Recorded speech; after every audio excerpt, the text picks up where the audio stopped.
welcome back to the Appalachian Podcast. I'm your host, Billy Riddle. With me again, my red coat co-host, Simon Winch. Simon, did you have a good New Year? I had a fantastic New Year. Did you party hard?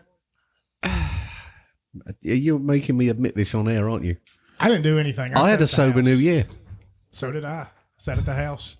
Didn't do a damn thing. I mean, that's just, it comes with age, right? That's how I view it. It comes with age. You don't want another one to slip by and then, no, I don't celebrate another New Year. Thank you very much. I think for me, it's just a matter of brownie points. Not only am I completely fresh out, but I'm actually putting in a fourth mortgage on my house just to be able to acquire some more. So I'm really, really, really struggling at this point in time with those. So that's what we did. I sat at home and didn't ask to go anywhere. But what I like to do with my wife is it's almost kind of like an art of the deal thing. Like a lot of times I will embellish about things and then I will bring it back. Like I will create something that never was going to happen in the first place. Like for instance, this, because who knows if she'll listen to this or not. If she does, this will be a good way to find out. I said, well, I'm thinking about going up to Amos's tonight for New Year's. That's what I do every year.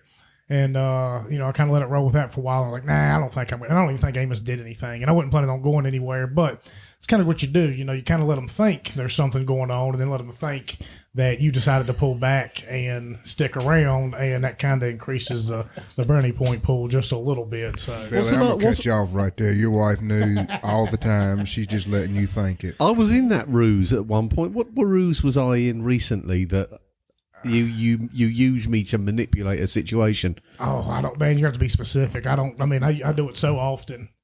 Oh, right. Well, I was party to one of your ruses. It'll probably come to us before the show's over with. But you got to do, you make them think. And then... Crying wolf will get you, though. Well, it wasn't really crying wolf. It was deciding to stay at home, and there was just extra steps involved to, increase my worth just a little bit.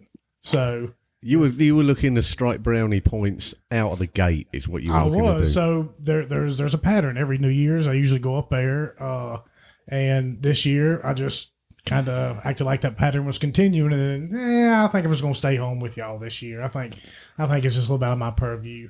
Every now and then I get caught up in it, but most of the time it ends up because you never know. You just never know how it's going to turn out. So. Guys, if that's, I'm just letting you know it's worked for me over the years. Well, this is a credit and debit situation as well. If you can keep in the credit, from July onwards, you're done. Pretty much. So at that point, you're using up all your credits. For the most part, so I'm trying to find ways to get them back. Particularly July the 4th, if I remember rightly, seems to be your nemesis. Yeah. Typically, that's usually around the time where children are conceived. It's such a good weekend, regardless. I just the wild side comes out of me. It does. I've seen it several times. Yeah. I think I might have. I probably actually used Caleb over the holidays as well, saying I think we're gonna do a Caleb show, and then I call you, and I just don't. It's gonna be really tough to do, but I still make them think that it might go on, and then kind of pull it back. Well, I think I'm just gonna go ahead, and I don't think we're gonna do it. I just want to stick around and stay at the house, which I really did want to stick around and stay at the house. So that's not a lie. So I'm not really lying. But I'm kind of just throwing that little bit of extra, like, well, I could have did this. So Caleb, in fact, was your fall guy recently. Caleb makes such a good fall guy, though. He does. Because he lives in Texas, and you can bring him up. I mean, he's brought up so often on the show for so many different reasons that... They're normally well-earned. Exactly, so it's really hard to tell whether we're being truthful or not, and most of the time we are. So if there's that one time we might embellish a little bit, who's going to know? Devious. As cunning as a cunning fox with a diploma in cunningness. Well, I'm just saying I didn't get to this position by being a Boy Scout. So today's show is going to be a lot of fun. It's going to be really interesting. I know a lot of people have listened to our Appalachian Farmer episode with two of them. Two episodes. We had 2 episodes. We cut it into 2, and those have been a couple of our most popular shows. So we've got Thad and Chris back on here today, and we actually Thad brought Gayle, his wife, who's the muscle behind the operation, and we also brought Jonah Deborde on here, who he was actually on our Christmas episodes. Everybody on here has been on here before, except for Gayle. So, Gayle, Jonah, and the Montgomery cousins, welcome back. Thanks. Yeah, thanks. Thanks for having us. Thank y'all.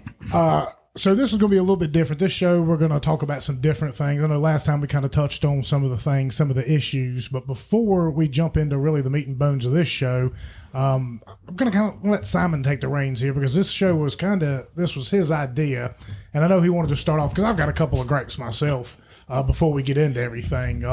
I just kind of wanted to state that we've been trying to get more involved here locally, which we encourage everybody to do. Look, the only way you're changing things is locally. If you start out local, you help your neighbor helps your neighbor, you do all these kind of things, and that's where you're not going to change anything in DC, you're not going to change anything in Richmond. That goes for anybody in any town. But I know here recently we had a Board of Supervisors meeting that was scheduled for like 4:30 in the afternoon, and it just boggles the mind. You all have one meeting a month, and you want to start it at 4:30 in the afternoon when every Tom, Dick, and Harry working man out there probably doesn't get off work until 5 or later, and then they've got to go home and change so they don't come stinking up a room, and then it's over with by then. So I was pretty peeved about that. At 6:30 is probably when they should all start if you're going to do during the week. So there needs to be some kind of well, it stifles comment. It stifles comment, and I've got a problem with that. Well, it seems like you're being sneaky. It's like, why don't you make it every single one of these? This is 2023 now. Every single one of these meetings, and credit to Holland Purdue, because I saw a post the other day where they're talking about they're going to try and start. I don't know if they're voting on it. They're going to do it. Try and start making every single town council meeting streamed on the internet, which we should be doing that already. Same thing should be going for the Board of Supervisors and the school board. All these things. Well, they are streamed. The school board and the Board of Supervisors are. Well, the town council should be as well. I'm staggered that the town council isn't, funnily enough. But anyway, but good for him for moving in that direction, and he's talking about bringing in people for doing term limits and things like that. So kudos for him for keeping some of his promises he talked about. So they need to make themselves more accessible. Look, I don't care what position you're in this county. You are, you're bound by us, and it just seems like you're playing sneaky games when you schedule at 4:30 in the afternoon. Well, you're paid by us too. Exactly. Yeah, paid by a lot of people, and if it were up to me, I wouldn't be paying you. So that's theft, in my opinion, because I didn't ask for my tax dollars to be taken for anything, much less paying you to go sit around in a corner and screw the county into the ground even further. So I know, Simon, you also had something you wanted to talk about. Yeah, I'll get it off. I'll get it off my chest pretty quick, because I know we've got a very exciting show with the folks that we've got here. I was supposed to be at a school board meeting, and I actually signed up on the Thursday, so that I could be heard for my 3 minutes, where no one can respond. I can't name anybody that is a board member or maybe a past board member, but anyway, we'll come on to that. And I'm going to hold with those comments. So I'm going to explain what I was going to present to the school board today, and I'm going to do it here rather than at the school board, hoping that it gets a broader audience. It's come to our attention that an individual, has been hired as a substitute teacher. And my understanding is that has to be voted on by the school board, and it's presented by, I forget the name of the gentleman. Super nice chap. Anyway, I was going to ask the board, and I knew I wasn't going to get any response from this because they're not allowed to respond, funnily enough. So I was going to ask sort of rhetorical questions, and they were going to go something like this. Would the board, when it comes to hiring policies, would the board hire someone whose credentials look fantastic on paper? They had all the qualifications behind them, master's degree, multiple degrees, and everything looked really good on paper.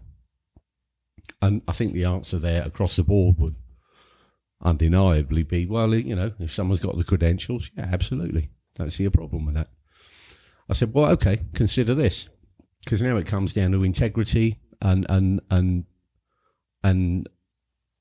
just the character of the individual. So would you hire someone that, in their own words, has confirmed that they're a racist. In their own words. They said, acknowledge that they have made racist statements publicly. Would you hire them? And I'm sure there'd be a deafening silence from the school board as they're all rolling their eyes in the back of their heads. I said, would you hire someone who is an activist? And when I say an activist with BLM and Antifa. Antifa, which is recognised as a terrorist organisation. Again, I expect the same silence. Maybe a sucking her teeth and rolling of eyes in the back of the head again. Would you hire someone that intimidates people? Would you hire someone that was aggressive? Would you hire someone that doesn't have control of their emotions when confronted with contradicting opinions? Again, I expect the same eye rolling in the back of their heads. And if the answer is no to any of those questions, here's the lead question I want you to answer. Would you want that person representing their opinions in the public school system as a substitute teacher, influencing your child?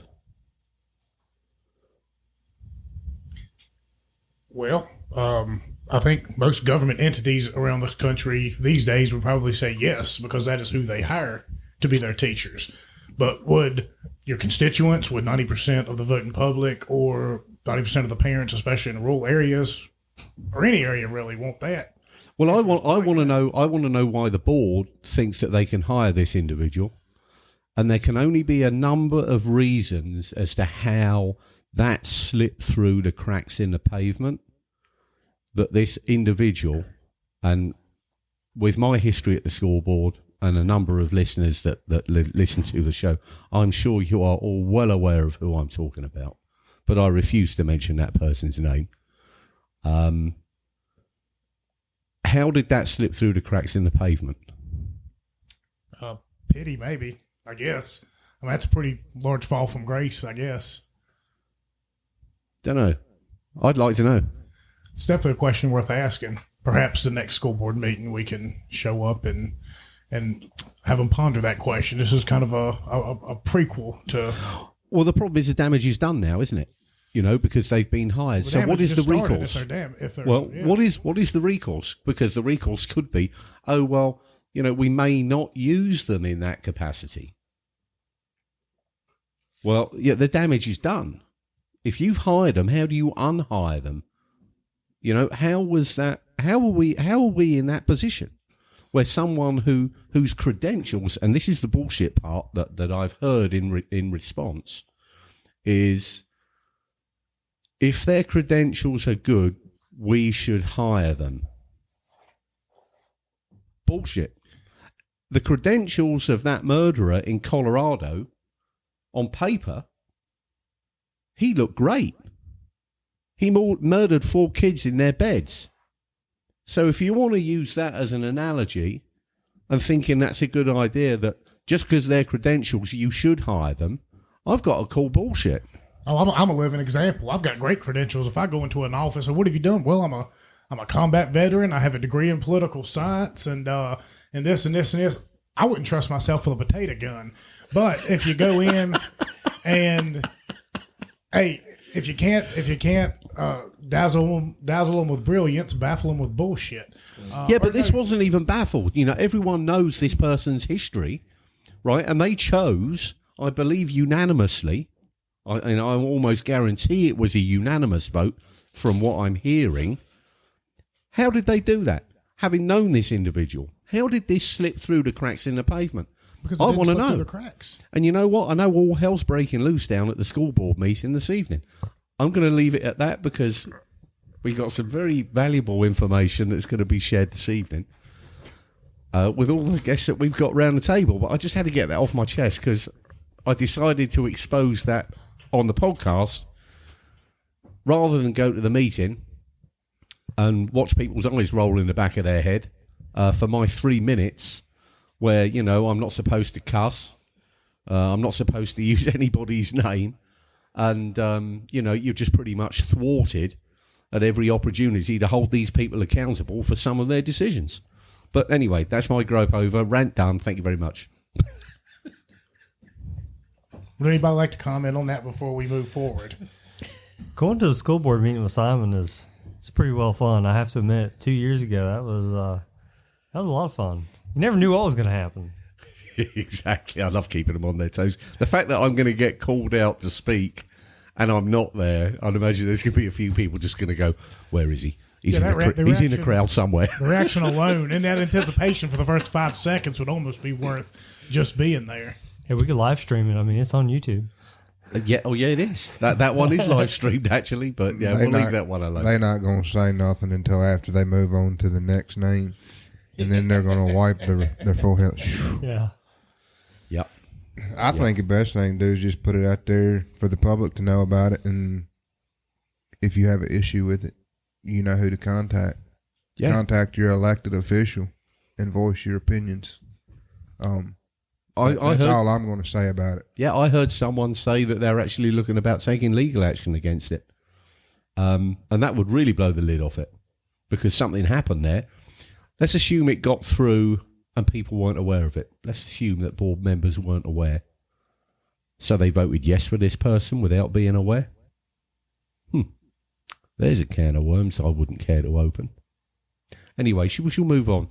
Billy, please get me off my rant here. Well, I need you to get back on the rant because this is an episode that you've been really looking forward to, and this is an episode that you've been pushing. So I want you to tell everybody why we've gathered this group of intellectuals up once again to all sit around this table of brains. And you've given me a perfect intro. Now, this is funny. I went to the to Melvins Farm to Fork store. And I was there. It was horrible weather. I mean, it was nearly sleeting. It was grey and overcast. It was what I call England's suicide grey kind of weather. The cloud base was down. It was bloody freezing. So you went to help Thad do chores Sunday morning. No, I didn't do something as crazy as that. I was just looking to buy some trout. and let's not go down that road either. That's insanity, I think. That's not crazy. So anyway, I was in there and a couple of customers came in and I had a chat with Gayle and I saw Ed, who I've known really now probably for a couple of years, I should think, with Ed and Thad, and they were putting some door on the walk-in freezer. And I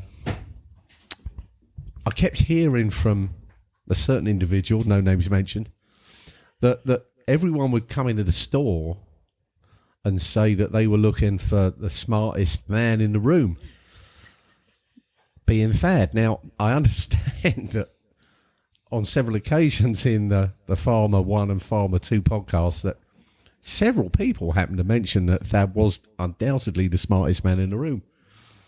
But now that we've got Gayle here, I kind of want to turn the tables a little bit. Because I think Gayle's probably had enough of everyone coming into that store going, I need to speak to the smartest man in the room. So we've got Thad here, who unfortunately this evening is without question the dumbest man in the room.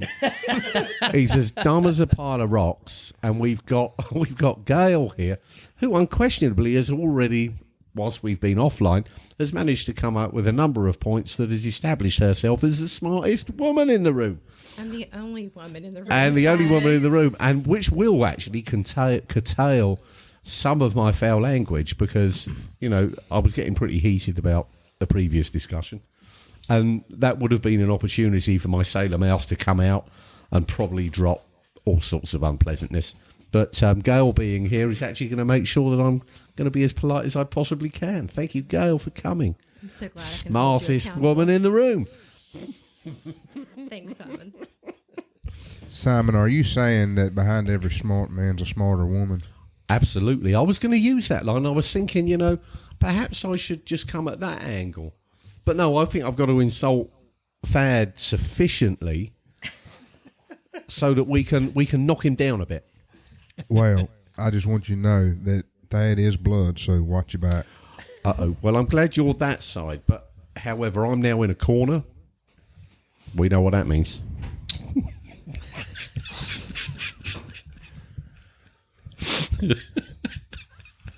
Chris is thinking heavily. I still can't get to the door before you. That's exactly right. Roger that. Yeah, I have heard that there was quite a reaction from the last show, and Thad has had quite the issues with getting his head through the door. Now, y'all are making that up. He's really smart and humble at the same time. So I know, we're joshing with him now. he's still wearing the same clothes from high school, which the rest of us may not be able to say. So he can fit through most doorways with no problem. What an insult in itself from husband to or wife to husband. It's like we're all fat bastards. Who ate all the pies? Who ate all the pies? You fat bastards! You fat bastards! You ate all the pies. But we're here. We're gonna discuss. We're gonna go. I mean, I know. Thad, we'd had this again a discussion offline. We were going to discuss more about the food nutrition, and where I think as a society we have fallen down into some very bad practices. And the folks that we've got round the table here are sure going to give us a very good lesson on how that's happened, and this will spur a number of shows. So this is going to be a recurring theme, and I think the information that we get from these shows about how to avoid some of these traps that have been sprung is going to be invaluable, because we need to get back to healthy eating. We need to get back to healthy farming practices. And we've got to turn this round, because we're on the precipice of basically being poisoned, in my mind. But I'm going to let everyone. I think we are being poisoned. Well, with the diabetes rates that we have kicking around, I mean, these should be alarming. Well, it's not just diabetes. It's diabetes. It's cancer. It's infertility.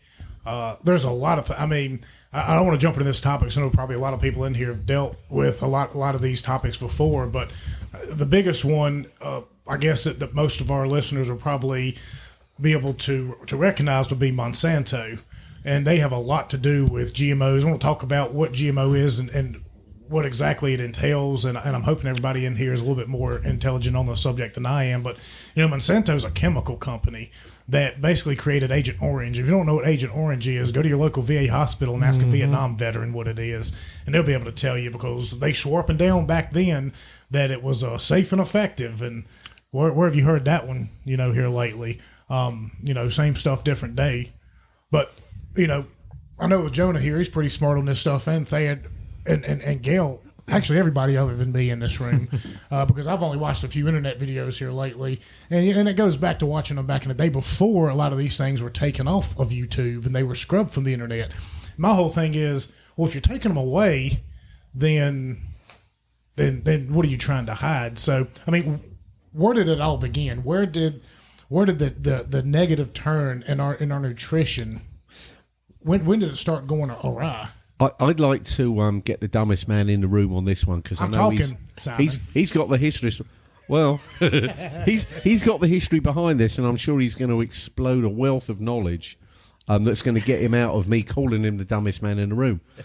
So Thad, I know what Simon's doing here. I see what he's doing. Oh yeah, you see what I'm doing? I see what you're doing. Oh, it's a sneaky trick. It's but what Billy does with his wife. Egg. No. Well, similar. I mean, it's a control game. Just saying. So Thad, knowing where this is going to go, try and give us an intro into how we start this conversation, because it goes back several decades. But over to you. It does, and I appreciate y'all having me back on here. We at Melvins Farm, the Fork Store, we try to do the best we can to bring nutrition to anybody that desires to come be our customer, and we do that through farming practices, and we do it through basically whole foods. I mean, you're getting the real deal. But if you go back to the 1950s, and I may be wrong on the decade, but I think it was the 40s or the 50s, and I think it was the 50s. 30s. And a man named Ansel Keys, he was a doctor. He had all kinds of letters behind his name, and he presented to Congress the idea that saturated fats were bad for you. Mm-hmm. Dear, and so what happened is they bought it hook, line, and sinker because he had the credentials. You just finished talking about that. Yeah. But his was Rockefeller anywhere near this guy? I have no idea. Just wondering. But his research would not have passed a 9th grade science class. He would have flunked. And Congress fell for it. Because none of his my case. Things never change. That's right. None of his controls, none of his experiments created the same results.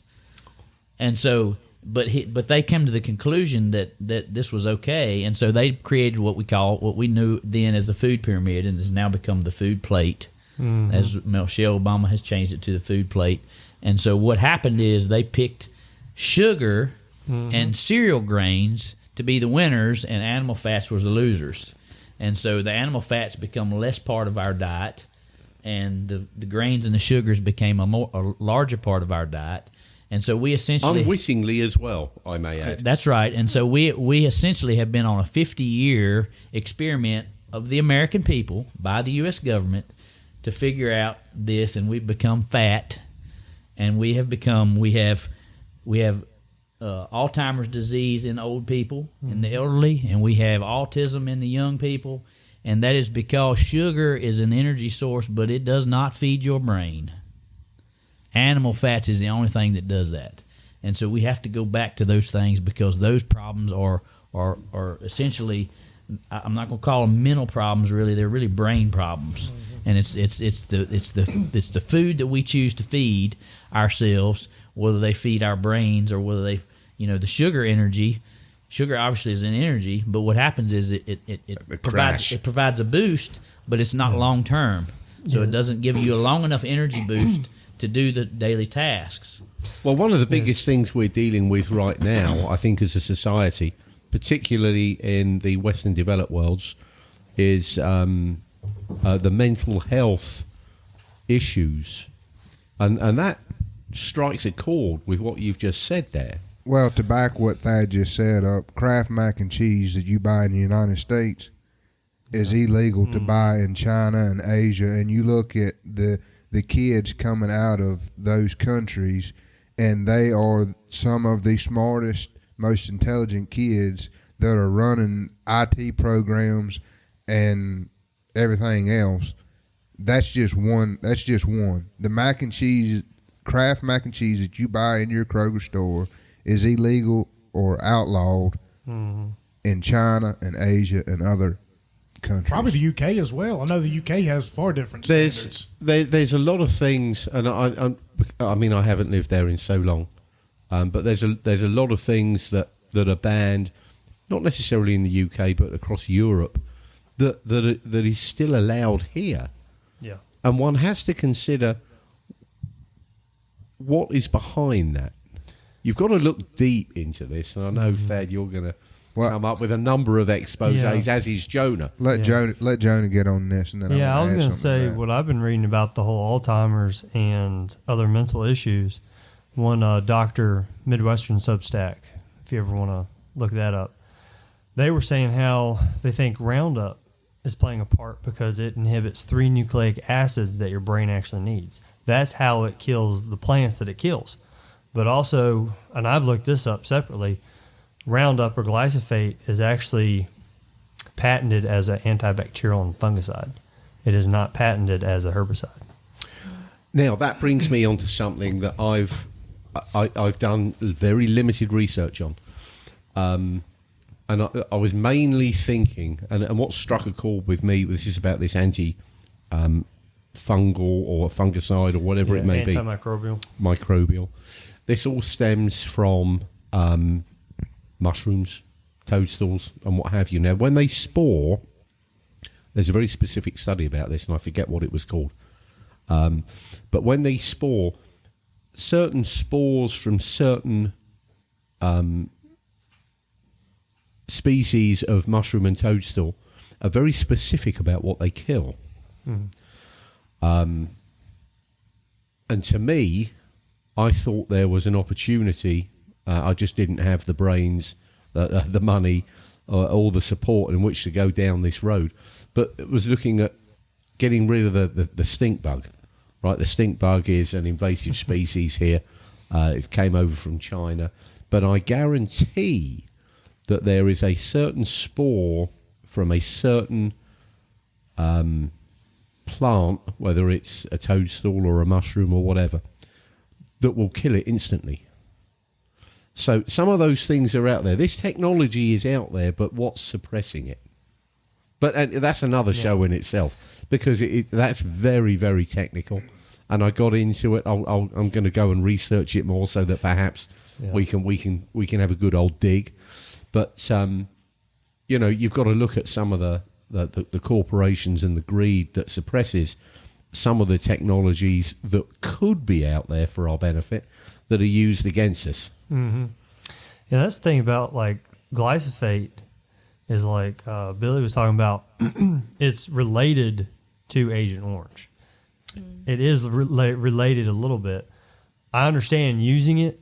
I do, because there is usefulness, but also we've been increasing how much billions of pounds we are putting on the land. Yeah, I mean, well, that goes back to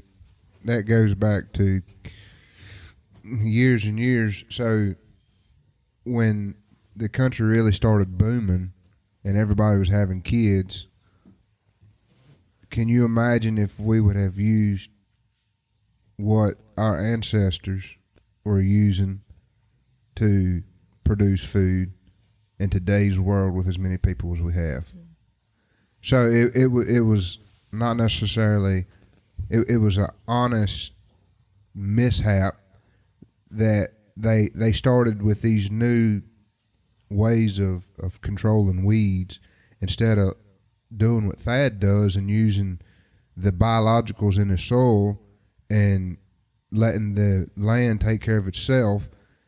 As farmers, we've decided to try and control that ourselves to maximize the crops, to put as much crop in the storage bin for the world. And to cut labor and labor costs. And to cut labor and labor costs, yeah. Yeah, like I said, I understand the reason why we did it. Yeah. And it's good, but, sometimes you got to step back, too. That's right. So. Well, we have to look at the idea of you have to follow the money. Always follow the money. The money is where you have to follow. And so our society, somewhere along the way, decided retirement is what you're supposed to do. And so we have speedily went to where we worship at the altar of quarterly profits. Mm-hmm. And what I mean by that is that Cargill, and we're picking on Monsanto, Cargill and Kroger and Walmart and Pfizer and Upjohn and whoever else, whatever other pharmaceuticals, along with the banks and the insurance companies, all these companies, they must make quarterly profits. And you know why they must make quarterly profits? Shareholders and dividends. Because it's in your retirement plan. Yep. And you expect your retirement plan to grow. You've invested money in it, and you expect it to grow. Yeah, but the action... And so what happens is then, in order for them to make quarterly profits, they deny or withhold from the producer of whatever good they're selling. And so that, in essence, puts us in the downward spiral of where we're chasing the dollars that are not there in order to make a living doing something that other people don't want to do, because, we farm, and what that does is it allows somebody else to work at the bank because they don't have to worry about where their food is because it's available because somebody else does the work. I just think that as a society, we fail to ask the question, where did this come from, before we put it in our mouth. And not to pick on organic, but I'm going to for just a few minutes, because people have bought into that label, and that is exactly what it is. It's a label. It's a patented label. It's So someone They owns done right. It's a patented label. they done an over and abundant, awesome job at marketing organic. Well, of course they have. But again, if you ask Who are they? who owns organic, so let's just for 1 second say Pure Leaf tea. That's great, right? Pure Leaf. It's in the cabinet or the refrigerator at the checkout line. It's sitting there next to the Pepsi Cola. It's got lovely artwork. Oh, it does have nice leaves yeah. on it. It's And all them totally flavors. something that looks great. They have multiple flavors. Pepsi owns that. Oh yeah. So why are we not asking who's producing this? Where's this coming from? And we don't ask that near enough. So if I've got this chart on my phone right now. I saw another local producer nearby us the other day, and they posted this, and I was looking over, and there was a couple on there that I didn't even know. I was like, oh my gosh, they own them? Well, of course they do. So when are we going to ask who produces this? And guess what? If it's a company that you're buying from the grocery store, nobody that you knew produced that. Yeah, the corporations have taken over organic, and organic is not it's not a Pure. Organic movement, so to speak, that come from the grassroots, and it's again the quarterly profits. It's back to the same thing, and they have co-opted that. And Well, how do you label almond milk as being organic? Number one, it's not milk. It's not milk. Number one, it's not milk. I will get on the dairy farmers now, and I've heard this argument, and I support them 100%. Almond milk, soy milk, it's all bad for you. It's full of shit. And if you think it's milk, you've got your head buried. Hey, But somewhere. but the other problem with almond milk is the carbon footprint Oh, yes. that almond farmers leave on this country, and Yeah. people are complaining about manure from dairy cattle or anything like that, and Set. really we have no clue what it costs and what it costs the environment to produce a product that's labeled incorrectly. Yeah, so about the organic thing, I worked up in New Hampshire when I was at college at Fastenal, so I had to go into certain facilities. So I went into Stonyfield Organic, and it's pretty impressive. I wasn't allowed to take pictures. I wasn't allowed to do that. You know, it's the bottling, it's the yogurt, it's all the robotics, and like the first thing that you smelled when you go in there is just ammonia and cleaning chemicals like out the wazoo. And it's like, that's what I told Audrey, my wife, when I went to Thad's farm. I was like, oh, it smells like a farm. It's like what it's supposed to smell like. It doesn't smell bad. It just smells like a farm. I mean, Hasn't got that chemical yeah, tint to it. you don't have to worry. And the issue is like, it's public knowledge, but it was like they had a board to like make sure we stay clean because it was the people that were linked to deaths of foodborne illnesses, was there on the wall. And it was like, man, but at the same time, I understand big ag because you have to feed everybody. Was it like only 4% of America's farm? Not even that? Yeah, but Two? Yeah, is it Yeah, down? it's only two. do we yeah, it's sell only two? our soul to the devil and say we've got to feed this exploding population with new techniques that basically are going to poison and kill us? Yeah.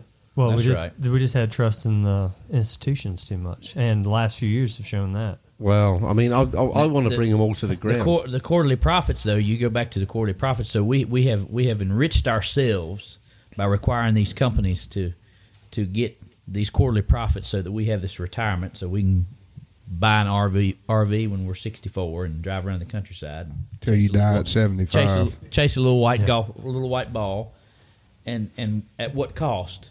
The cost is our health. And so, what's that worth? I'm not looking to retire. I'm going to work till... Well, I'm not either. Retirement's not biblical. It's not in the Bible. I don't want to do There's that. a good statement: a man will sacrifice his health for money, and then spend the money he made to get his health back. That's right. Yep. I think that's the truth. phenomenal quote right there. That's right. That's right. Now, Chris, you Is that are. original to you? No. Okay. No, That is. I read that somewhere. I don't know, but In you were about to become one of the smartest men in the room right there, Chris.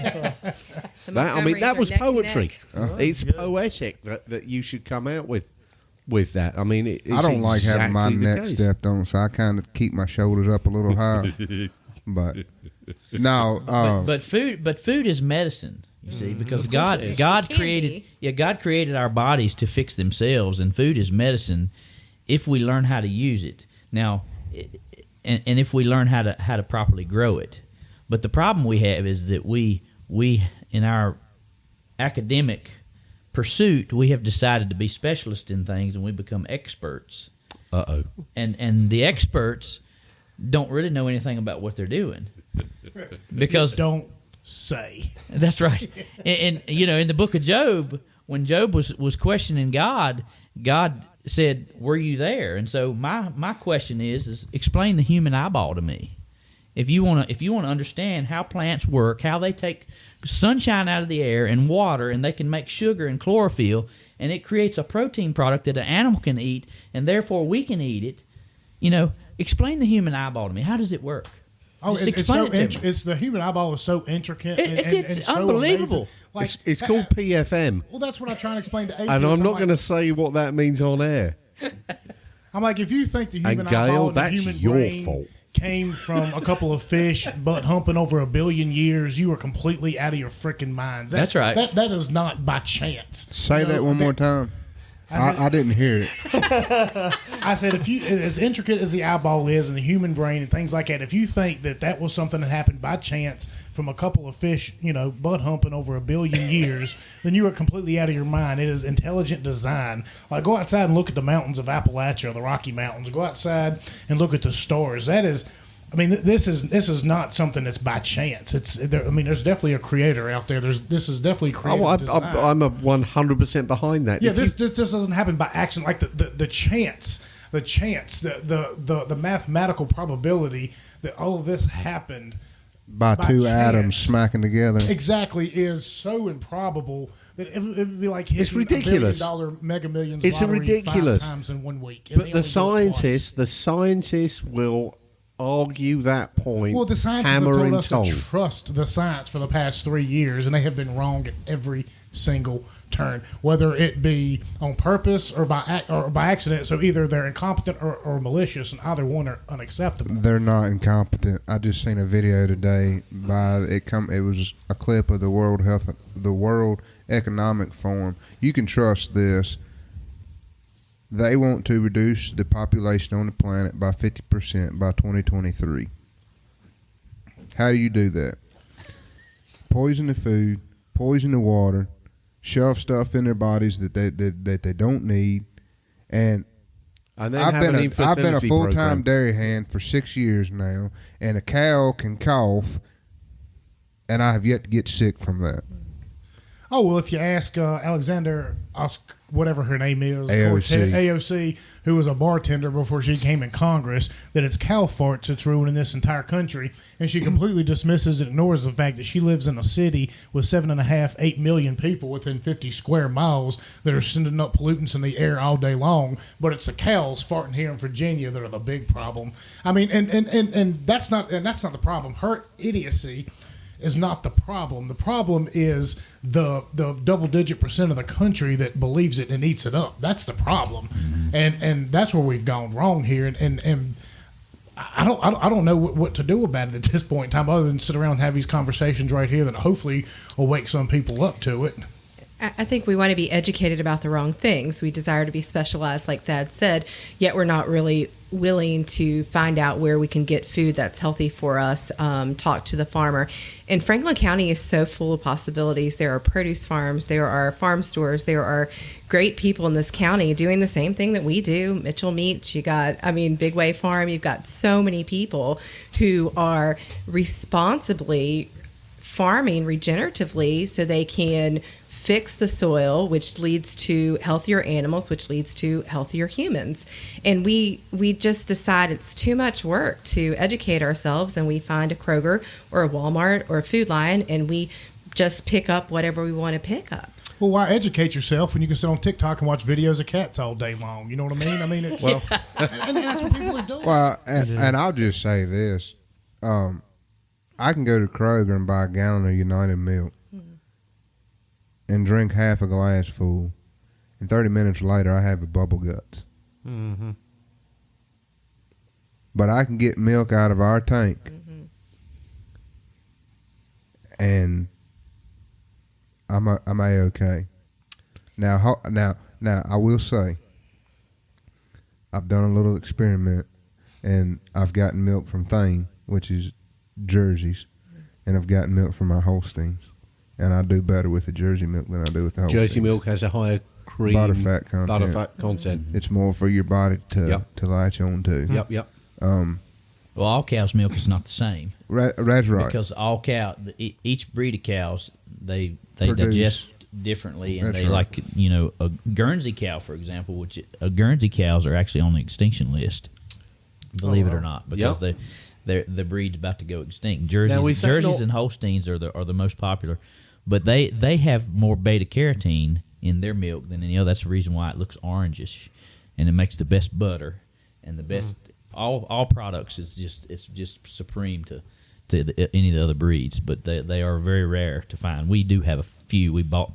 Now the Blankenships had the Guernsey, one of the last surviving Guernsey herds. And there was in Virginia, Klein Brubaker. Yeah, Sorry, Klein Brubaker. Yeah, Klein Brubaker had the. he was one a of the Guernsey last. breeder. That's right. What was Claude Green's? I thought He had brown Swiss. brown Swiss. Okay. Right.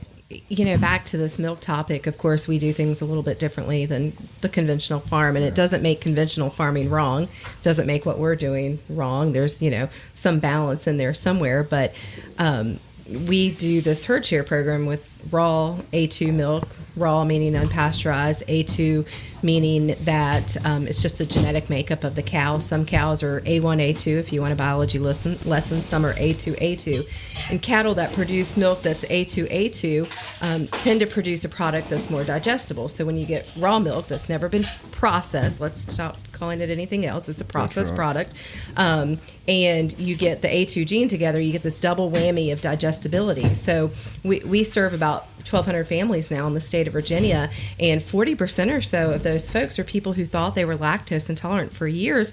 Come to find out, they're really just pasteurization intolerant. They're exactly drinking right. milk Thank you. That's and exactly loving it again, and the products that go along with it, like the raw cheeses we So carry. so Thad or Gayle, I don't know that I don't have enough. I can't explain it good enough. But A1, A2, and A2, A2. So the A1, A2 cow or A1 cow, when you look at it through a microscope at the proteins, the A1, A2. So say you got a protein that's like 50 chain links linked together. There's a missing chain link in the amino acid profile. That's right. Of the A1 or if it's not A2, A2 is complete. It's complete. And I'm gonna get the numbers wrong. I read it. It's like in the 29th link of the 7th chain or something or other. There's a break in it, and so people who have a sensitivity to it, their body doesn't know what to do with that, and it causes upset. And when those links are together, when that chain is complete, then your body knows exactly what to do with that product, and it uses it exactly as the Lord intended. And you tell me As the Lord intended. I was going to say, and you tell me that ain't a God. Our bodies are so complicated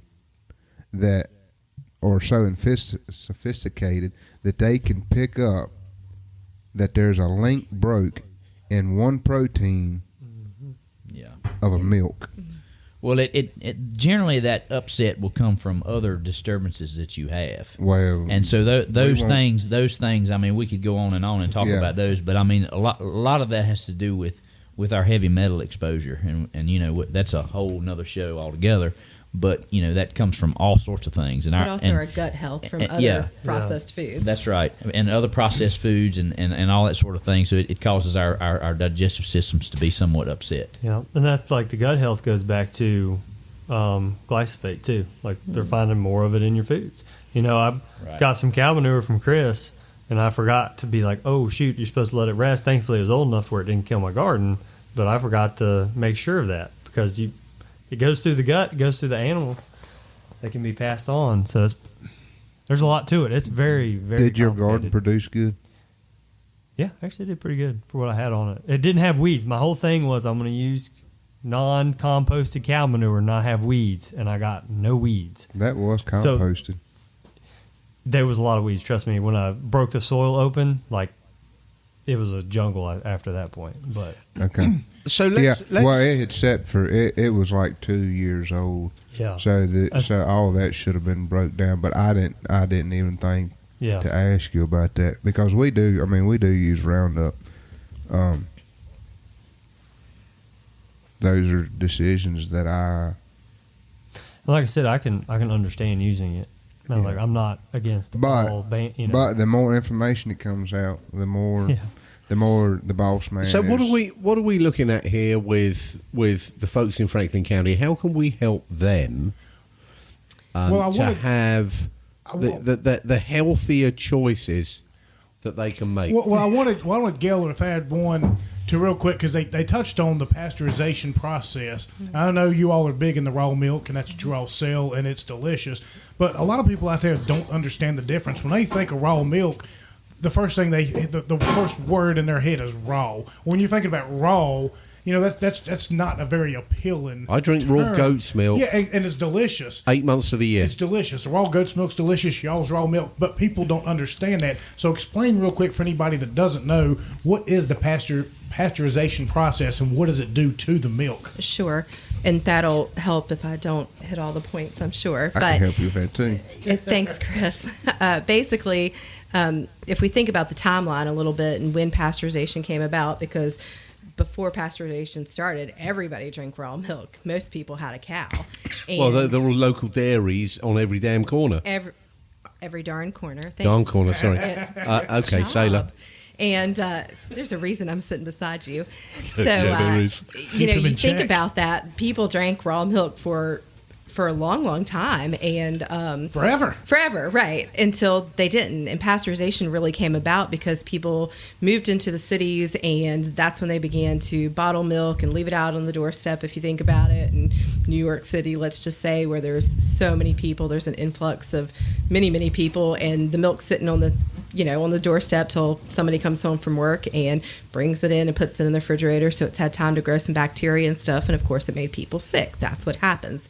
So pasteurization came along. Louis Pasteur created that, and I don't know which year. Do you know the time frame? It was of that? in the late 1800s, and it came out of New York City because what happened is the people in New York City, the city got so big and that they essentially, the cows stayed, because they couldn't transport the milk and it was so perishable, the cows stayed in the city, and so they failed to have grass to eat.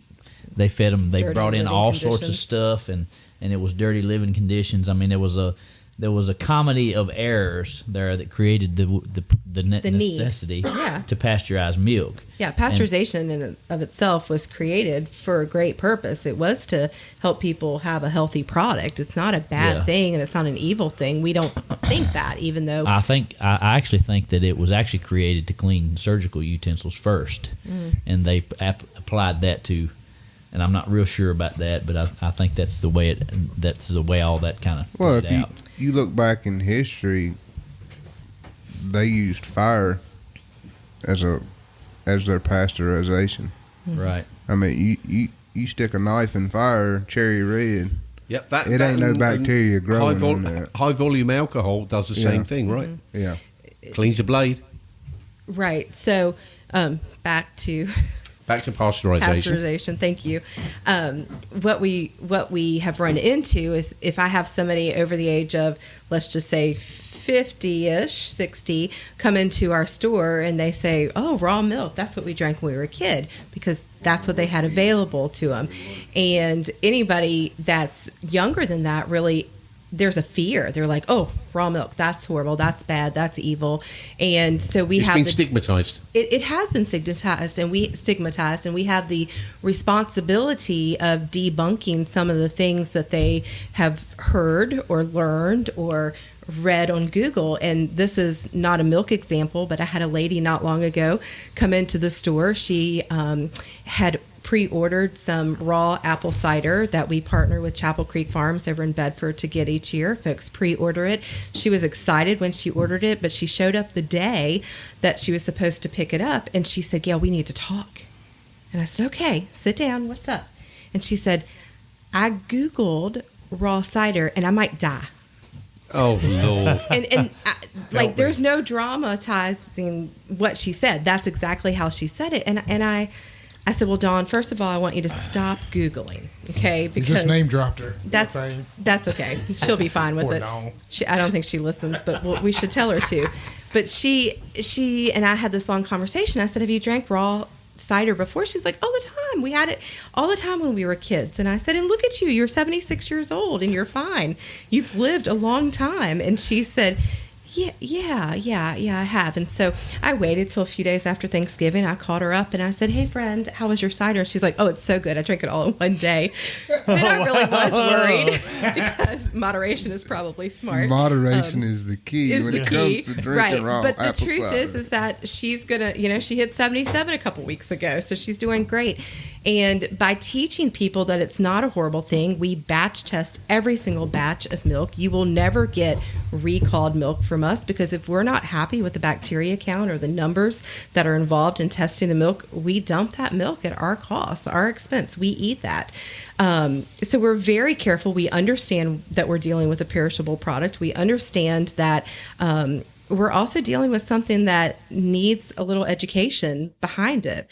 And so we spend a lot of time helping people understand, because the truth is that pasteurization, when pasteurization occurs with milk, the milk is taken apart, and it's kind of like Humpty Dumpty. When they go to put it back together, they can't put it back together because they need to add things in order for it to go back together. Yeah, so you see you see vitamin D fortified on your milk and you're like, oh, that's great. I'm getting some extra vitamin D. Well, you should probably just go outside in the sunshine for that. That's another, Just saying. Probably another show, but, it seems good to us. It's vitamin D, and we're like, oh, that's great. I need that extra vitamin D. But the truth is that our body often can't digest all that extra that's added back in. So that's why we have this huge lactose intolerance issue. That's an interesting example. There's another one out there that I came across. Well, we came across, Heather and I, not that long ago. Now, Heather started having an intolerance for store-bought eggs. And, we raise quite a few chickens. We have a lot of eggs. She never had a problem with our eggs. And it was all down to what you put in the chicken is what you get out the chicken. So what was happening was that, the feed, and I almost guarantee that it was medicated feed that were fed to the majority of the battery chickens that produce the... It's funny you should bring that up. Oh, well, I'm a funny guy. It's been a lot of people here lately saying that their chickens have quit laying. Well, In fact, mine have too. I'm not worried about it. Mine did too. Give But them I extra changed light. feed. Change the feed to non-GMO. No. I changed the feed that I was feeding, that I was getting at Tractor Supply, and went to a different feed that I'm getting from Exchange Milling. And they are finally starting to pick up.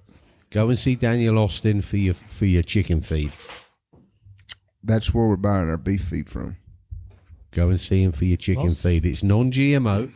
And the reason I brought it up is that Heather eats our chicken eggs with no problem whatsoever. Because what you put in is what you get out. Yeah. So the battery chickens, and I'm not even going to discuss their living conditions and how that we tolerate treating an animal in such a fashion. That's another subject that we can go down on another show However, let's make it clear. Non-pasteurized milk is untainted. Is on what? Untainted. It's right. great for you. Unaltered. It's unaltered. It hasn't been messed with. If it's drawn from the cow in a cleanly manner, you're good to go. Can you say that word one more time? I know what you're going to do here, Chris, and I'm not falling for it. Can I just say it's the way God intended it? Yeah, Absolutely. And our bodies are designed for that. Again, it's part of God's creation. Let's not deny it. Yeah, I think what Chris hit on too is you got to remember that feed at big box stores, sometimes it stays there a long time. And as soon as you crack that grain, the nutrition will go down. Also, that also happens with your flour and anything else you're eating from the store. We started getting our own wheat berries from a local farmer, actually in Franklin County, and we're grinding our own flour. I mean, that's one step that people can take. Usually wheat berries are very expensive, unfortunately. But the farmer I got from, he charged me asking price for what he was getting, which was like $10 a bushel, which is $10 for 60 pounds. So there's options out there. In our quest for convenience and quickness and all those things, especially as a wife in the kitchen who generally produces 3 warm-ish meals a day. Not that she gets to eat them warm, but you know what I mean. We sacrificed quality. Basically, we sacrificed the quality because we wanted convenience so badly. We wanted all these things, and those things come with a cost to our health. I mean, look at the TV dinners. Throw it in a microwave, bang, off you go. This is about the greed concept that this society is being driven. And we've, unfortunately, as a society, we've all fallen for it. That's right. We now have, this goes into societal issues as well. We now have broken families. We now have families where both parents have to work multiple jobs to... I don't know whether it's compete in this materialistic world, because really, back in the 40s, I'm gonna stop you right there. It's not compete. Not this day in time. It's not competing. It's to survive. It's to provide a roof over your kid's head. It's to put a meal on the table, and it's to pay the bills. I'm sitting here tonight, and I'm going to tell you, I don't have but $300 in my savings account. Now, granted, I've done, over the last 5 years, building my beef business up, but if you ask me next week... And you're the hardest working man I know. If you call me next week and ask me if you could borrow $1,000, I'm going to laugh at you. And here's why I'm going to laugh at you. I'm going to be like, I would love to help you, but I can't let you borrow any money because I need every last one of my dollars to take care of my family. Now my business is finally stabling out, and it's getting there, and it's standing on its own. But I'm not at the point where I'm getting a return on it yet, and I completely understand that. As a business owner, that's a sacrifice. But I'm telling you right now, it's not competing. No, that may have been a misuse on my part. I agree. And I don't mean to come off on you hard. No, but what I'm telling you is there's. I didn't know this till a couple months ago. There's 20 homeless people in Franklin County. In Franklin County. Imagine what it's like in this city. What have you heard about the homeless camp down in Ferrum? Someone talked to me about that, and I know nothing about it. I've had multiple people hit me up about... This is over the last 2 days. I've had multiple people over the past couple of months, especially since you've come on board of the show, hit me up about wanting to come on the show and talk about homeless centers they've tried to build in Franklin County and put in different areas. And I remember about 10 to 12 years ago, they were trying to do something like that down in Sontag. But I'm just kind of baffled at it. What do you mean homeless people in Franklin County? I mean, that just doesn't... When I heard it, that's exactly what I said. I'm like, that's not something that you just think of in a rural area. It just isn't. So it's baffling to me that we have it here. I mean, because you think around here, at the very least, you got a friend's couch you can sleep on. You've got a family member's basement you can sleep in, or an outhouse or a barn or something. Like homelessness should not exist never mind the world, but specifically a rural area like this where everybody should know everybody and be a contributing member of the community. Now, with that being said, there are situations that are unavoidable that puts a homeless person, that makes a homeless person homeless, hands down. But when I see kids, well, let me back up, not kids, grown ass adults that want to stay home because they think they have an issue with being able to work with people, and this is personal. They have an issue and they say, well, I got to get high to deal with people, and getting high is still not enough to be able to deal with people.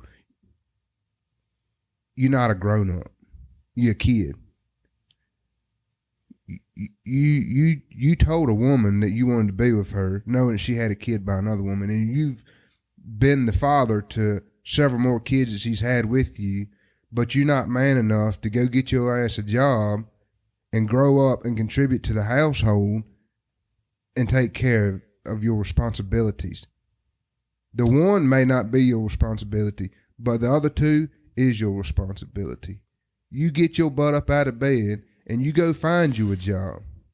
Because them 20 homeless people in Franklin County would probably give anything to be able to have enough energy and not worry about where they're going to lay their head and if it's going to be warm to go work a job. That's not really farming related, but what I'm saying, it's part of the Well, I bigger mean, problem. this is how we roll this show. but nobody wants to work. These kids today don't want to work.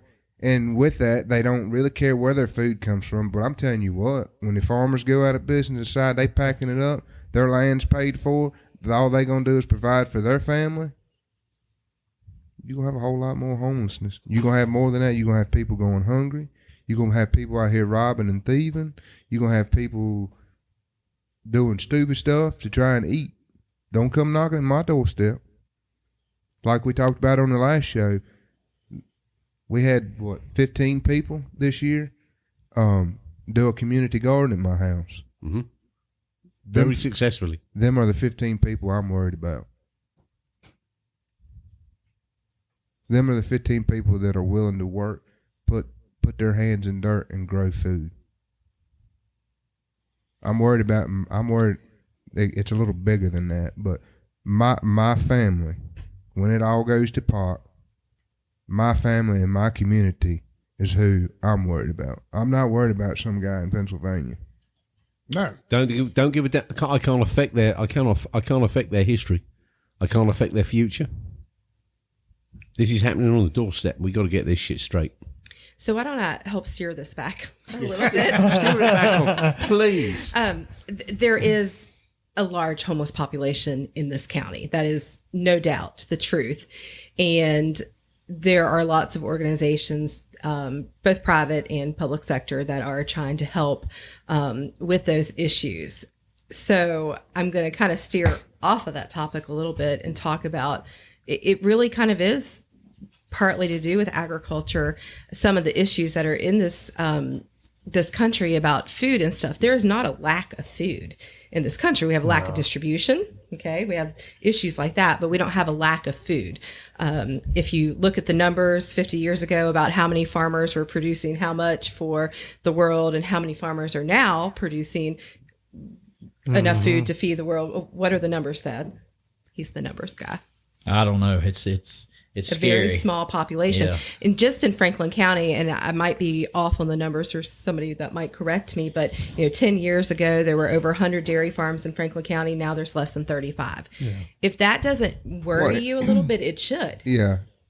Nick Mitchell mentioned it, the new board of supervisors for Snow Creek. I think he said in 1980, 1980, it was 110, 115, 120. What, dairy farm? Yeah, in the county. Way more than that.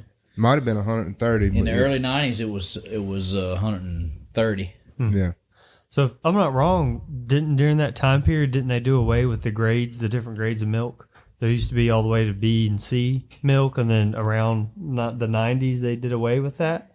Well, There no, still are that was different grades. there still are different grades, but yeah, Virginia essentially got rid of that. That would have been probably in the 50s or 60s, maybe. Okay. But for somebody listening who doesn't know what those grades are, would you like to explain that? Well, grade A milk is obviously stuff that is able to be jugged and drank, and grade B would be, and I'm not sure that I'm correct on the grade B and grade C, but there's 3 grades A, B, and C, and grade B would be the stuff that you can make like ice cream and yogurt and soft cheeses with, and then grade C would be the hard cheese milk. So, and those are all based upon the facilities that touches the milk, essentially. Right. You know, and to the point of, and I'm not trying to go back to the topic of the homeless. We probably need to have a conversation about that sometime. But Very much we do. This and is not I know the not individual show, that we need to have on that show.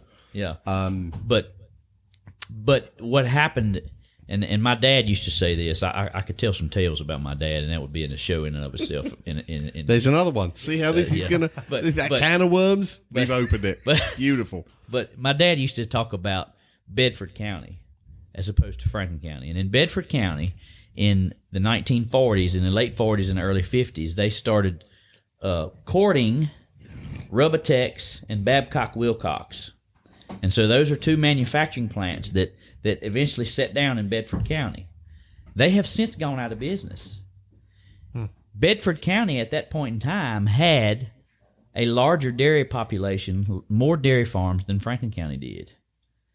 And so if you drive through Bedford County, just for an example, and Bedford County currently is closing infrastructure. They've closed schools. They're dealing very badly with the fact that they no longer have the wealth that they need to maintain their government infrastructure. We're not far behind them. We're not far behind. And so what happened is during that transition that Jonas was talking about, the farmers decided, well, I'm not putting in a bulk milk tank. I'm going to keep on using these cans, and I'm just going to quit and go to work at Babcock Wilcox. Yeah. And what happened is that one generation that went to work there, they benefited from that. Mm-hmm. But their children didn't. But their children didn't, because there was no wealth creation. That was basically a wage. That company moved into town, and they took the cheap labor, and they put it in their profit coffers. Because Bedford County was one of the poorest counties in Virginia at the time of that development. Well, I don't know about that, but Yes, it was. but something like that. And so what happened is the wealth distribution went to those companies, and those companies then, sometime in the mid to late 80s, they folded up shop and went south. Mm-hmm. And so now you drive down there, and there's these large farms with all kinds of one-time productive, and the house is even falling down. Yeah. There's a single wide trailer living there, and the people of that family are living in a single wide trailer. The wealth has left, and it left with that manufacturing company that the county decided they wanted to have because it creates economic development. Oh, don't even go there with bureaucrats in government. You're not. Courted. Yeah. Yeah. It's an old-fashioned term for dating, Chris. I know you're young. No, actually, I've known what courting was for at least 8 years, because that's when me and my wife got together, and I was renting a house from Robert Hudson up here in Rocky Mount, and his dad come down to the shop one day, Tommy, and it was Wednesday afternoon. I got home. I was at home at like 4:30, 5 o'clock early, and he come down there, and I come out of the house. I was going to my mom and dad's, and I was all dressed up. And he said, "What you doing, boy?" And I said, "Oh, going to my mom and dad's." "You ain't going courting?" I looked at him. I said, "Courting? What is courting?" He said, "Well, back when I was growing up, we used to court." I said, "Tommy, that ain't telling me what court is." That doesn't help much. He said, "Well, Wednesday nights, the gentleman would go to they would go to the lady's house and pick them up and ask their dads if it was okay if they courted them." I said, "You mean take them on a date?" He said, "Yeah." I said, why didn't you just start with that? He said, because it's called courting, son. So, yeah, that was my introduction to courting. We see something that's happening in the county that I've noticed just talking to some of my older neighbors is that, like my generation, the newer generations don't value land. He has land that was given from the King's Grant in the 1750s, and he said he was the first generation since then to actually add to it. But his children are elsewhere in big cities, and they're like, why do I want land? And he's like, you can make money on land. Land's valuable. Land and people don't understand that. So long as the bar says don't tax you on it. Exactly. Well, don't ask about inheritance tax and all that on me. It's not inheritance tax. I'm talking about property tax. Yeah, and that's something that we will have another major discussion about with the Franklin Board of Supervisors. They don't want you to have capital. They do not want you to have family capital. We are going to be serfs for our life. Here's the other reason why farming went to the way it is now. So we were talking about the New York status a while ago, and they was having to import feed to keep up with the demand of milk. The population grew and has been growing at staggering amounts. And so nobody wants to farm. The younger generations don't want to farm. And so the farmers who are farming have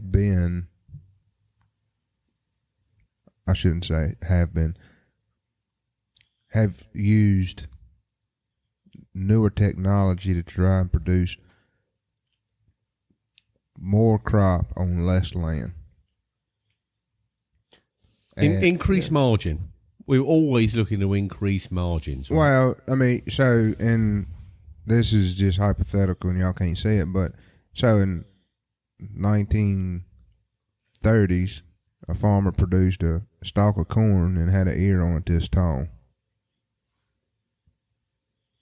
Today, we're producing ears like this. And well, for anybody that can't tell, I'm just going to, if everybody's listening, you know what, there is a... You're going to fall down that trap, and I'm ready for you, Billy. Do it.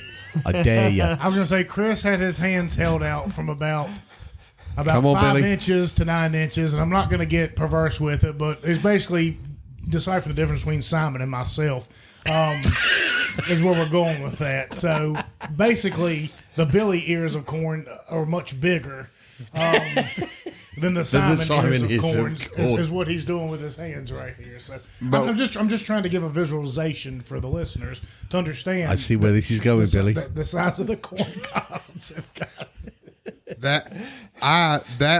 My statement was completely innocent. Y'all are the ones that took it there, but you led us down that path, You Mr. forgot Chris. I'm right here. I had no point intended. Reach over and smack him. Him. You're gonna need a long smacker to hit me over. But they've been reduced to smaller and smaller acres because one, the property value so far around here, the lake has brought the property values through the roof. It has. I know it has. That's not a healthy thing either, by the way. So you take a farm that used to operate on, say, 300 acres, which it didn't start out that way, because the farmers, the great grandparents used to milk 70 cows with 150 acres of land. They milk less than that. They milk 20 cows probably. But on what? 100 acres of land? 100 acres? Yeah. And then we started in a big ag era, and we had to have land. But that gets you right back to the specialty. See, we've fallen into this trap. It's the same thing that we talked about earlier about the altar of quarterly profits and the fact that we all participate in that because we all got investments and we all got retirements and we think they got to grow. But what we've done is we've gone is that those generations ago, 4 generations back, they raised pigs, they raised chickens, they raised meat chickens and egg chickens. They had a big garden and they raised a little corn and a little beans, and they always had something to sell. because their goal wasn't to sell. That's not their goal. That's not what they were doing. It's back to what you talked about earlier about who you're going to take care of. Their goal was to feed the people in their household, in their family. Well, now and they always had a little extra, because you always grow a little extra, because if you don't grow a little extra, you never know what the weather's going to do, and you might not have enough. That's right. And so you grow a little extra, and so then you have a little bit to sell, and you always have something to sell, and it's not the same thing. It's not one product. It's a whole bunch of products. Right. Have you ever heard the story about John Montgomery, John and his brother? I've heard many, but go ahead.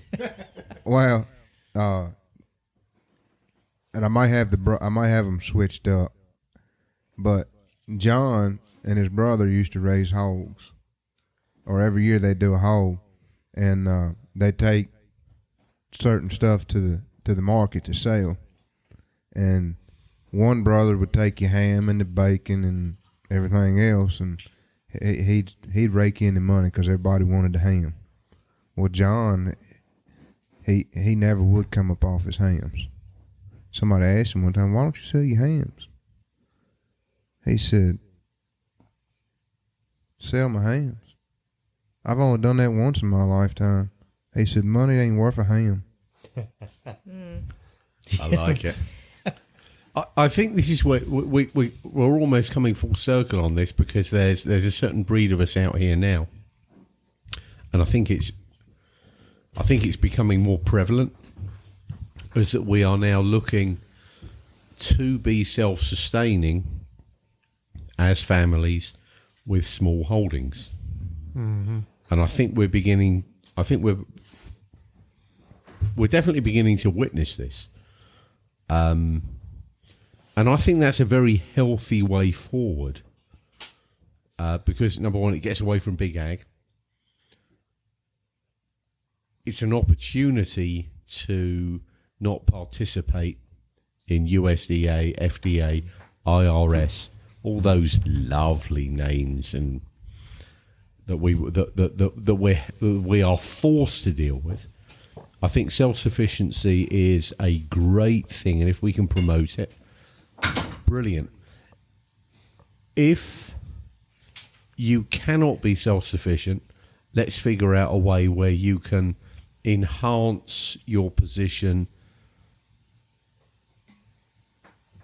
to take advantage of that. And by that I mean, you may not be able to produce a massive garden, but what you can do is produce a fantastic herb garden that enhances your flavour profiles of what you choose to eat, and starting very lowly is a great way forward. I was going to say too, just first step is almost this community. Just get to know your neighbors. Get to know people. We've always said, yeah, we need to be buying from our farmers directly. Yeah. I'm the biggest promoter of that. And then it just leads into connections, and it leads into getting to know people, and it leads into being able to get into a little bit of this, a little bit of that. And that's really what, like, kind of the reason why I'm part of the herd share with Thad and them, is because my coworker was there, and then I started talking to Audrey about it, and mentioned how you guys test, and she was okay with that, because she was a little bit apprehensive about if she wanted to make sure that she knew it was good, especially because she's pregnant now. So, well, congratulations. Yeah, thank you. Yeah. It's number 3. That's about the only thing I'm growing right Three's now. a charm. Yeah.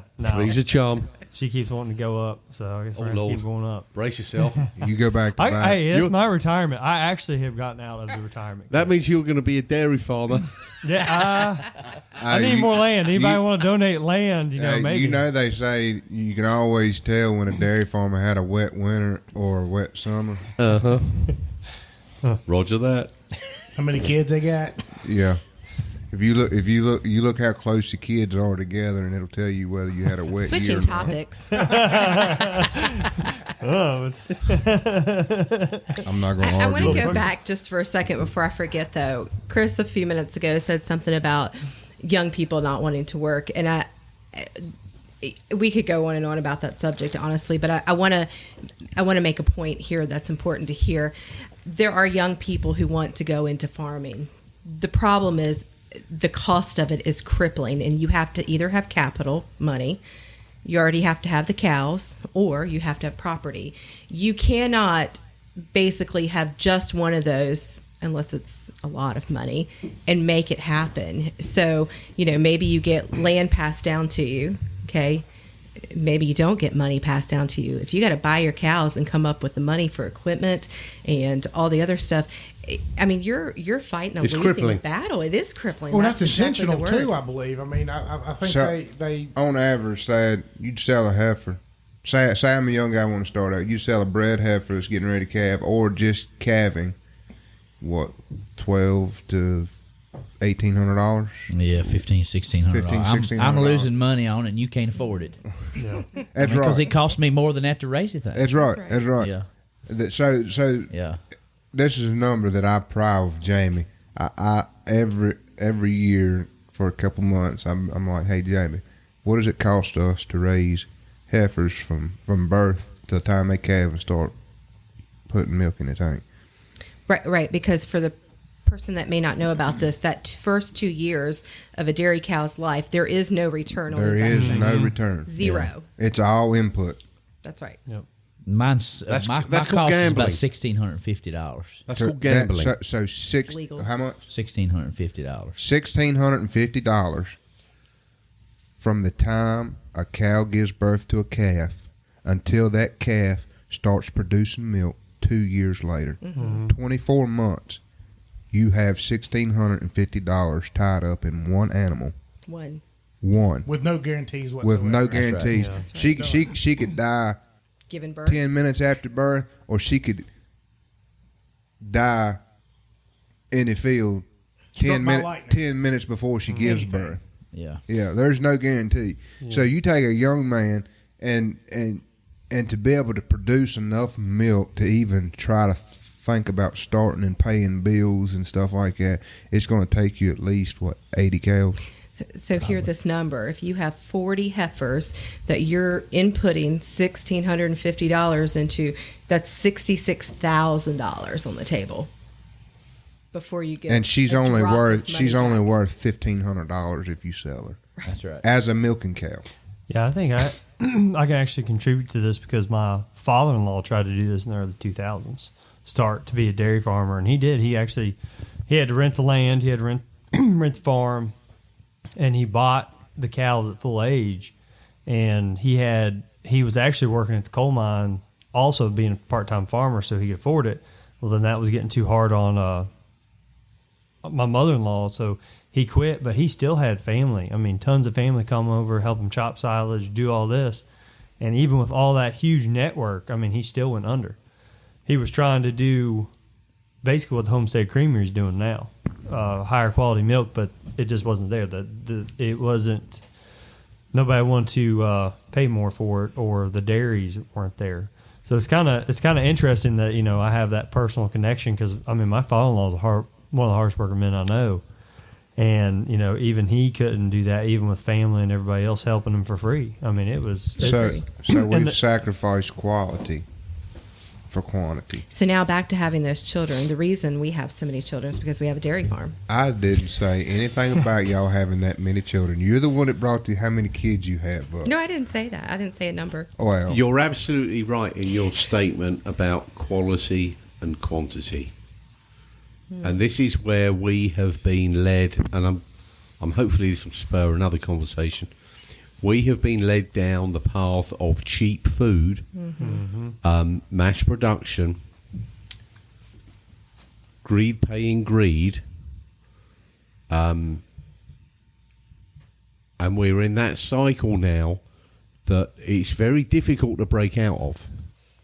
Because if you're not providing quality sustenance with the knowledge that we now have, one has to question the motivation behind putting shit food on your plate. Okay? And that's pretty brutal. Because I don't see that there's anything that would motivate me to feed my kids garbage. And that's a tough call, and I'll get brutalized for it. I know I'm going to get hit for this because it means you've got to spend more dollars for quality. But we've now been led down the addiction path of cheap shit. And if we don't break it, Well, but we're going to end up burying our kids from these choices. who benefits from the cheap? You It's not the consumer. we talked. I made the point just a little bit ago about what happened to Bedford County in the last 50 years, Yep. and the same thing's happening to this county at a little slower rate because we have such a lake influence at this point. But For right or wrong. yeah, for right or wrong. But when we begin to buy our stuff local, and we circulate those dollars more Hallelujah, brother. in the local business and support the local farmer, the high water rises all the boats. Thank you, Billy. There's your line. A rising tide rises all ships. That's exactly right. He's absolutely It right. does, and so when you stop shopping at Walmart and you begin to find the local produce guy and the local fruit guy and the little fishery and the beef and all the products that you can get, as much as you can get, you buy it local, then you raise everybody's income benefits from that. Mention the local thing, yeah. So I want to stop for just a second because females, I'm going to give this perspective. Females are generally in charge of purchasing food for their family. Okay. Yes, they so are. They have a budget, or maybe they don't have a budget. That's nice, but most people have a budget for their groceries, and it's overwhelming to a mom who already has lots of responsibilities to think, okay, I got to quit going to Walmart and I've got to do all these different things, and that's not the way you can do it because you're just going to go down a million rabbit The trails. easiest path. You have to start switching over your family a little bit at a time. Like, we want to tell you about nutrition if you want to hear about it, but we're not really the gatekeepers of your fork. I'm willing to share information with you all day long, but I also understand that if I give you too much information at one time, you're going to be overwhelmed. So, most people know that I did a couple thousand cooking shows over the past 10 years before I stopped selling Pampered Chef kitchen products. And Got a lot of those one products down in the yeah, sorry, Billy. yeah. She hook, line, and sinkered your wife. Yeah, But wife, one mother, of the all of things them. that I taught people, and they change, they're still, they'll send me a picture still in a Facebook message. Look, I'm still grating my own cheese, because I taught them that if you buy a block of cheese, it's A, cheaper, but B, if you grate your own cheese, you're avoiding a bunch of processed junk or whatever Simon calls it that And you the put on your plate. sawdust. And so For an extra 3 minutes of work. Yeah, the reason that you want to grate your own cheese, we've talked about this a million times if you've been at my shows, is because inside of any kind of shredded cheese, no matter how much you pay for it, no matter what brand it is, there's something called cellulose. Cellulose is pulp from a tree. Sawdust. We wouldn't go out and, eat the tree in Billy's yard. Do you have a tree in town in your yard? You got a tree in your yard? In the backyard and in the Okay. front yard. Okay, so we wouldn't go out there and eat his tree. That just seems ludicrous. But we're willing to go, at the sake of convenience, again, buy that bag of shredded cheese and feed it to our kids. So there's one thing out of a million things that you could do to help feed your family in a more healthy fashion that you can change. Buy a block of cheese, okay? That sounds crazy, but guess what? I do the same thing. There's an $8 block of Vermont cheese, and I hate to say it, it's in Kroger, but it's an $8 block of 2-pound cheese. Grate it. Don't buy that grated shit that comes in a bag. Yeah, and But it's so easy because I can pull it out, Oh, open it up, and slap it- one slab of cheese, okay. and it's the right amount just All for right, my Chris. sandwich. All right, Chris. I'm going to come back and I'm going to fall back on my old tested saying: you can be fat and you can be lazy. You cannot be both. Actually, it should be you can be And that fat hurts. or lazy, not and. You can be fat or Lazy, but you cannot be both. So make some healthy changes. decisions, and these are really simple. Don't buy grated cheese from the store. Some other monkey's grating the cheese that's getting thrown in the bag, and you're paying how much for it? who probably hasn't watched Wake his up, hands. you Simon, muppets! you're going to enjoy this. Oh man, you know I am. So This afternoon, I've been trying to get in touch with our extension agent for a little bit now. Me and her, she's a lot like my sister. I rag her. Is this the lady we met in the burger company? Yes. Okay. Yes. Super girl. And so I've been chasing a lead. As soon as she gets me the information back, I'm shipping a pound of my hamburger and a pound and one of my steaks to a lab to have it tested. Depending on how much it costs, I'm going to go to Kroger. I'm going to buy a pound of hamburger and a steak from Kroger, and I'm going to ship it off and have it tested.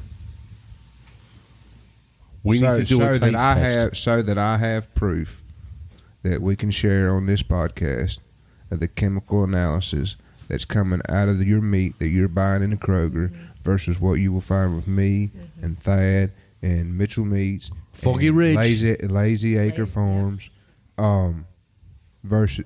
So she had to send an email to figure out who can do it. But as soon as I get that information back, I will be sending.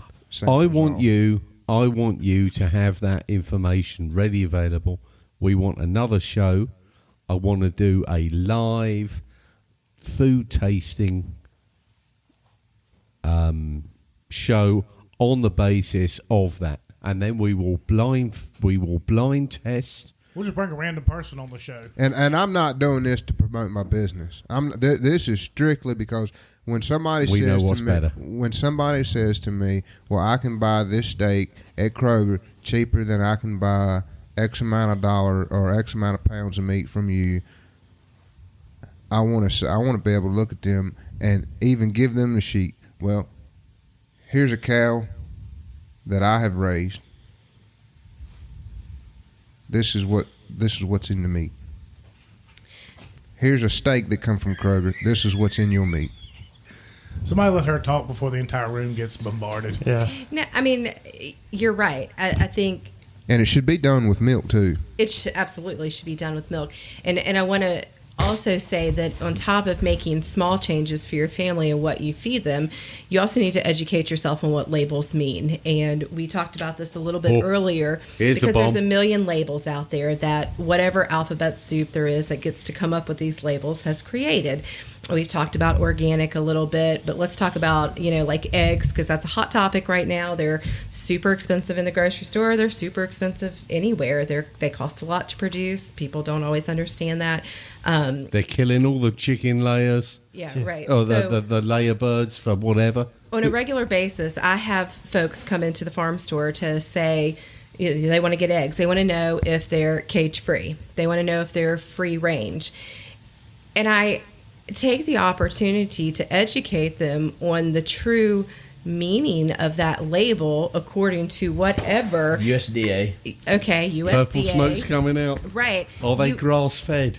Oh no, they're vegetarian right, chickens. But cage-free is just simply not what people think it is. They think, oh, that's lovely. They're not in a cage. They're not cooped up in a cage. Cage-free according to USDA standards, they only have to be outside of the cage for how long a day? Like 30 minutes probably? Yeah, 30 minutes to an hour. That's what cage-free means on a grocery store label. Free range. Give us a definition of free range. According to the USDA. I'd have to look it up. It's disgraceful. What you need to hear about your egg quality is it grass-fed, free range? What's the other lovely words? Cage-free.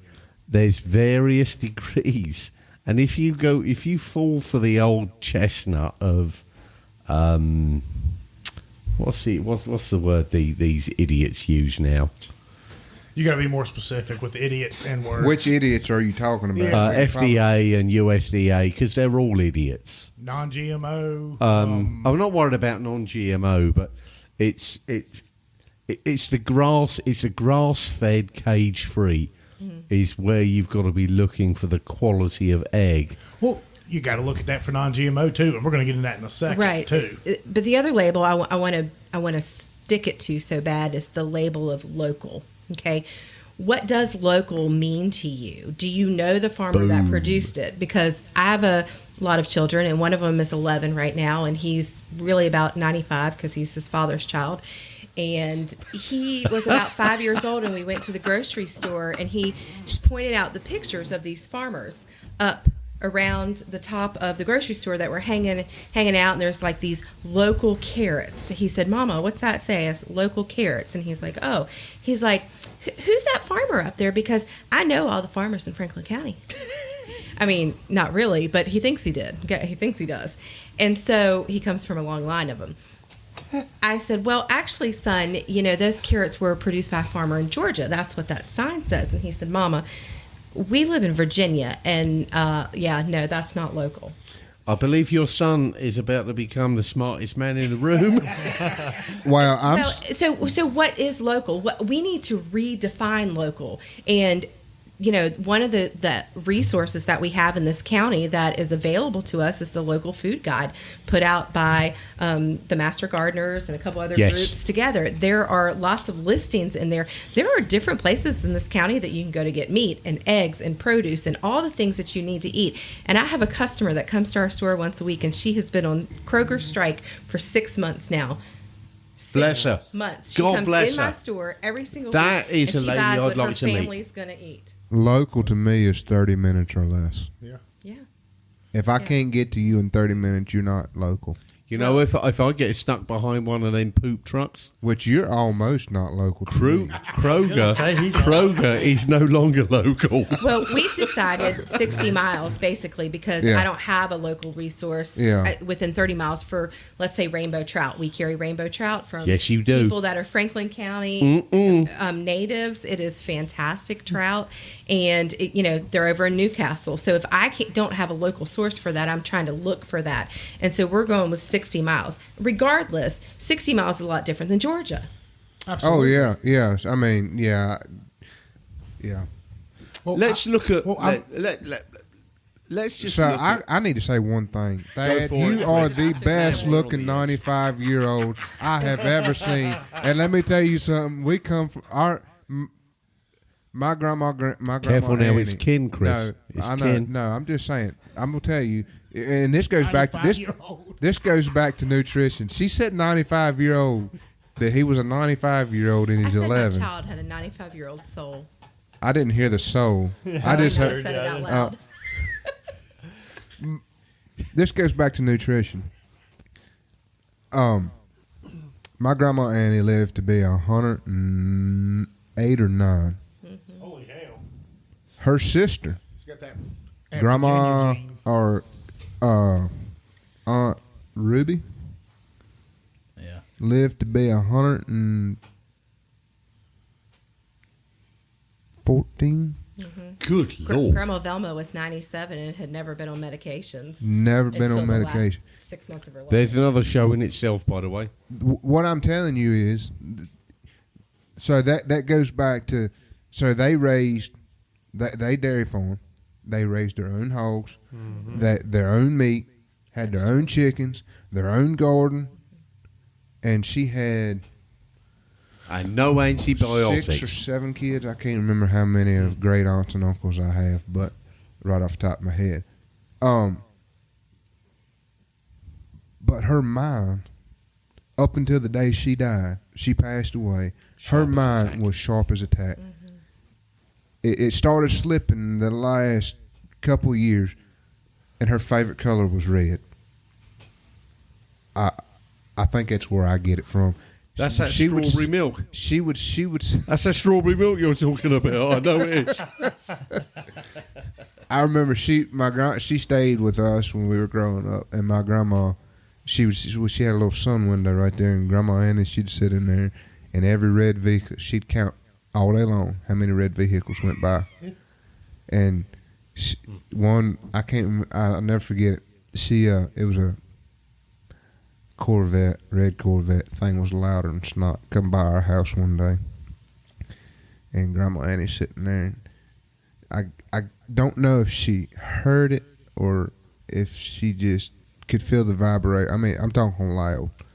And that car went by, and she said, That sure is a pretty car. Just wish it wasn't that loud. That thing shook your whole house when it went by. That's Corvette V8, baby. But getting back to the nutritional part, I mean, she lived to be 109 years old. There's a reason. There is a reason. Our average lifespan is what? It's decreasing, and it's been the first time that the life expectancy of a U.S. citizen has decreased in probably 50 years.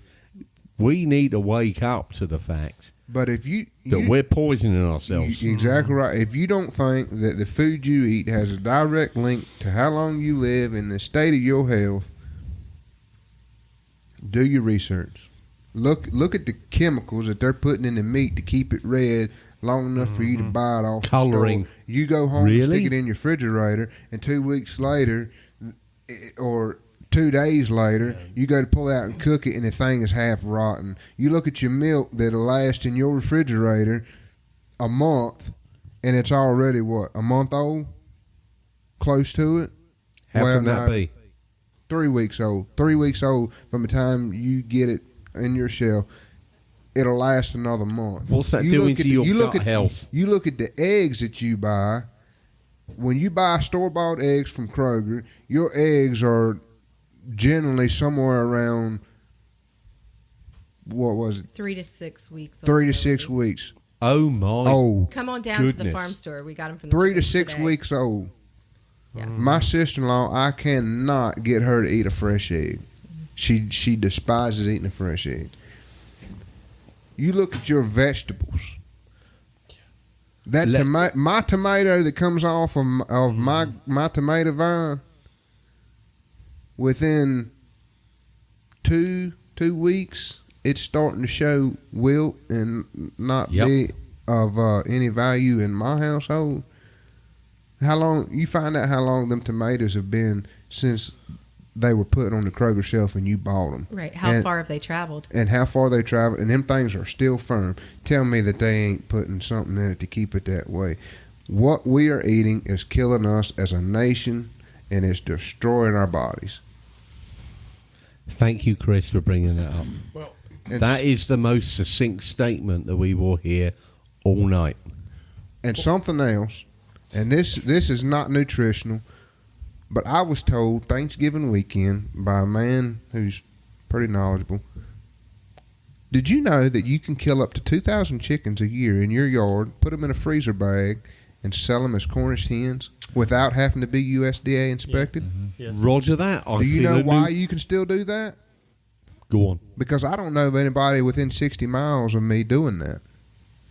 I know one person that was growing them, but nobody wanted to pay $14. Up to 2,000 a year. I don't know anybody me personally, I don't know anybody that's doing that.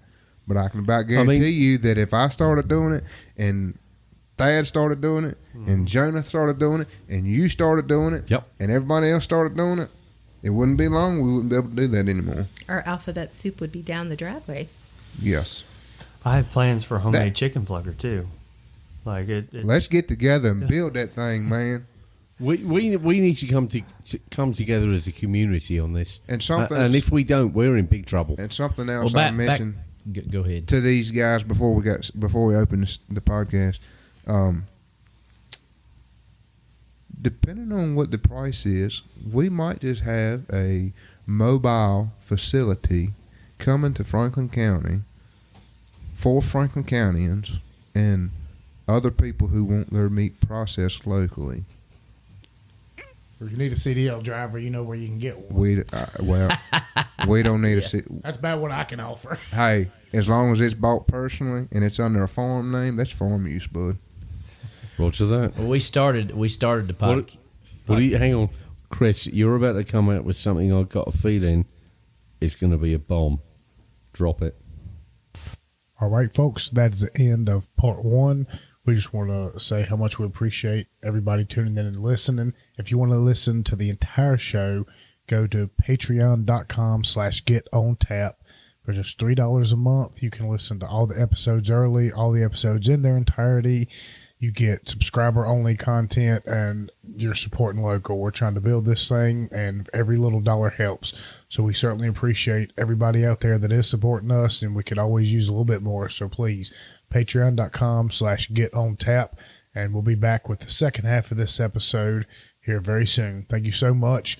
Appreciate Gayle, Thad, Chris, Jonah, Simon, and the whole crew. Until next time.